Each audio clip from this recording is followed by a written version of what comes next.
ஒரு சர்க்கரையில் 50% ஃப்ருக்டோஸ் இருக்கும், 50% குளுக்கோஸ் இருக்கும். 280 கோடி லிவர் செல்ஸ் இருக்குது கல்லீரல் அமைப்பில். அவங்க மட்டும் இதை வந்து பாஸ்பேட் குரூப்பாக மாற்றி அந்த செல்ஸ் ஃபியூவலாக எடுத்துக்கிறாங்க. இந்த யூரிக் ஆசிட் வந்துருச்சுன்னா உங்களுக்கு ரத்தத்தில் ஜாஸ்தியாக ஃபில்டர் உங்களுக்கு கிட்னி உங்களுக்கு ஃபில்டர் பண்ணோம். அதையும் தாண்டி உங்களுக்கு நிறைய போக உங்களுக்கு என்ன ஆகும், இந்த இளநீர் நுங்கு இதெல்லாம் கொஞ்சம் அவாய்ட் பண்ணிங்க, ரொம்ப அது சாப்பிட்றவங்கெல்லாம். இந்த இந்த இந்த மாதிரி இனிப்பு சம்மந்தப்பட்ட எல்லா பொருளும் நீங்கள் வெளியில் வந்துடணும்.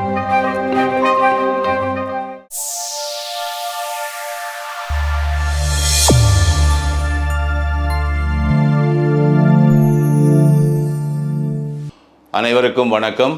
நான் உங்கள் CKN. இன்று நாம் பேசப்போவது இந்த யூரிக் ஆசிட். உங்களுக்கு எல்லாருக்குமே தெரிஞ்சிருக்கும், யூரிக் ஆசிட்னு ஒரு ப்ராப்ளம் இருக்குது. அதனால் வரக்கூடியது இந்த கவுட் அப்படின்ற ஒரு வியாதி. இது வந்து மிக தாங்க முடியாத வலியை கொடுக்கும் ஜாயிண்ட்ஸில் உங்களுக்கு. இப்போ யூரிக் ஆசிட் அப்படின்னா என்னான்னு நீங்கள் தெரிஞ்சுக்கணும். இதோட டெக்னிக்கலாக உள்ளே போனால் ரொம்ப பெருசாக இருக்கும், அது நம்மளுக்கு அவ்வளோ வேணாம். அதாவது ஆக்சிஜன், ஹைட்ரஜன், கார்பன், நைட்ரஜன் இவங்கெல்லாம் சேர்ந்து இந்த மெட்டபாலிக் ப்ராசஸில் தான் இது வந்து வருது. உங்களுக்கு இது கிறிஸ்டல் ஆகிடும். உங்களுக்கு மெயினாக யூரிக் ஆசிட் வரதுக்கு காரணம் வந்து இந்த ஃப்ருக்டோஸ்ன்ற சுகர் மாலிக்யூல். உங்களுக்கு ஒரு சர்க்கரைன்னு நம்ம எடுத்துக்கினோம்னா glucose plus fructose is sucrose. ஒரு சர்க்கரையில் 50% ஃப்ருக்டோஸ் இருக்கும், 50% குளுக்கோஸ் இருக்கும்.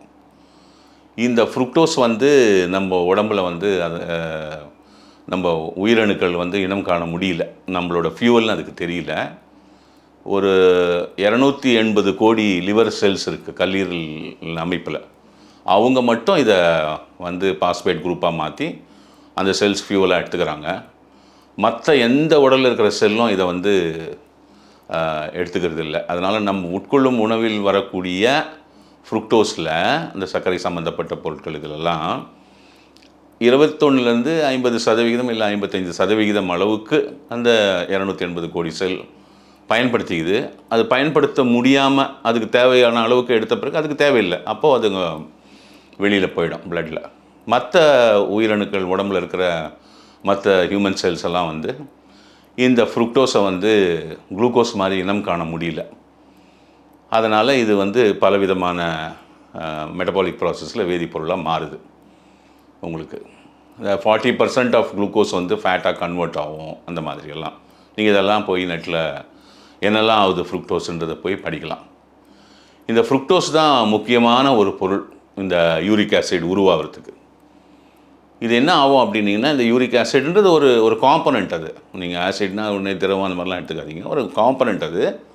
அது கிறிஸ்டலைஸ் ஆகிடும் உங்களுக்கு. மெயினாக உங்களுக்கு வந்து இந்த கிட்னி ஸ்டோன் வரதுக்கு கூட யூரிக் ஆசிட் கிறிஸ்டலைசேஷன் தான் வந்து ஒரு முக்கியமான காரணமாக அமையுது.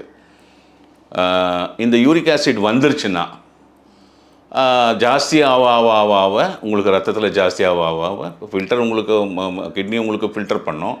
அதையும் தாண்டி உங்களுக்கு நிறைய போக உங்களுக்கு என்ன ஆகும், இந்த யூரிக் ஆசிட் பிளட்டில் ஜாஸ்தி இருக்கும். அங்கங்கே இது கிறிஸ்டலாக ஃபார்ம் ஆகி நம்மளுடைய ஜாயிண்ட்ஸ் எல்லாம் இருக்குது பாருங்கள், ஃபுல்லாக ஷோல்டர்ஸு, கால், ஆங்கிள், முட்டி, இதை அந்த ஜாயிண்ட்ஸ்லாம் எங்கெல்லாம் போய் அது கிறிஸ்டலாக உட்காந்துருதோ அந்த இடத்துலலாம் நம்மளுக்கு வந்து அதிகமான ஒரு பெயின் வந்துடும். உங்களுக்கு ரொம்ப பெயின்ஃபுல்லாக இருக்கும். சில சமயத்தில் வந்து அது வந்து உங்களுக்கு இன்ஃப்ளமேட்டரி ஆத்தரைட்டிஸ் ஆகிடும், வீக்கம் வரும். வீக்கம் பார்க்கலாம், நீங்கள் ஜாயிண்ட்ஸ்லாம் வீக்கம் பார்க்கலாம். வீக்கம் பார்த்துட்டு உங்களுக்கு வந்து என்ன ஆகும் அப்படின்னு கேட்டிங்கன்னா, அதனால் வலி வந்து ரொம்ப தொந்தரவு ஜாஸ்தி இருக்கும். இந்த யூரிக் ஆசிடுக்கு சில மருத்துவ முறைகள்லாம் இருக்குது. கவுட் அப்படின்ற இந்த பிரச்சனைக்கு சில மருந்துகள் இருக்குது. மெயினாக வந்து நம்ம உணவு முறையிலையும் நவீன விஞ்ஞானத்தில் சிலதெல்லாம் கொடுத்துருப்பாங்க.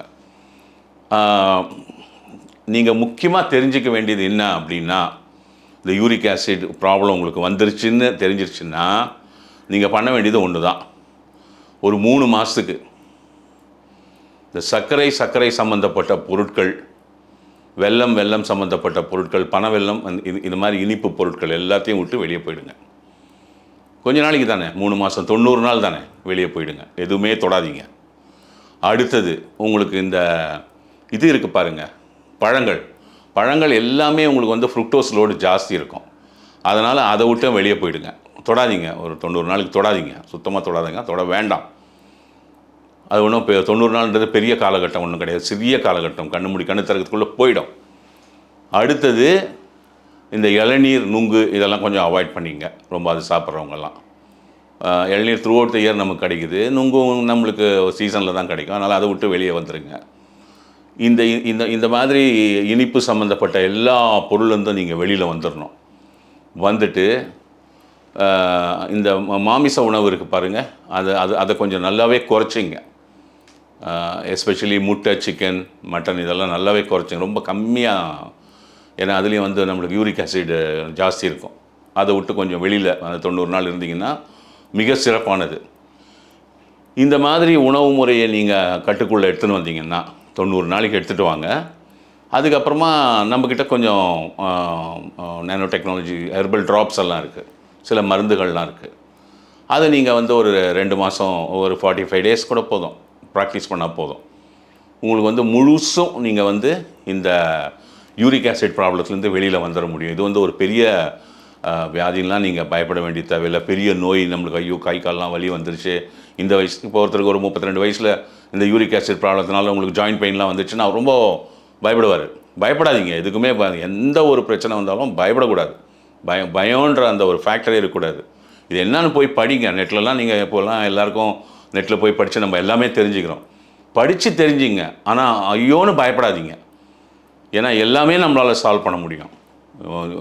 32 வயசுக்கு முன்னாடி வரைக்கும் நீங்கள் எப்படி வந்து ஒருத்தர் வந்து ஆரோக்கியமாக இருந்தாரோ, 32 வயசில் அவருக்கு யூரிக் ஆசிட் வந்ததுனால, இந்த பிரச்சனைலாம் வந்ததுனால, இந்த வலியெல்லாம் வந்ததுனால, ஜாயின்ட் பெயின்லாம் வந்ததுனால பயப்பட வேண்டிய அவசியம் இல்லை.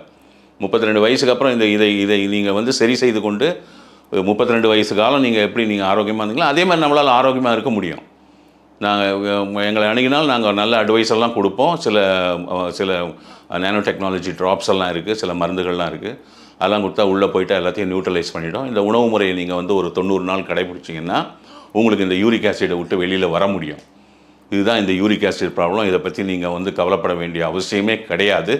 யூரிக் ஆசிடை மிக எளிதாக உணவு முறையிலையும் ஒரு சில சின்ன மருந்துகளாலையும் நம்மால் சரி செய்து கொள்ள முடியும். இதை வந்து நான் எண்ணற்றவர்களுக்கு சரி செய்து கொடுத்திருக்கிறேன். அதனால் உங்களுக்கு யூரிக் ஆசிட் பிரச்சனைன்னு இருந்தால் நீங்கள் எங்களை அணுகலாம். உங்களுக்கு அதை பற்றிய பயம் தேவையில்லை. நாம் அடுத்த நிகழ்ச்சியில் இன்னொரு மருத்துவ நோயை பற்றி பேசுவோம். வணக்கம், நன்றி.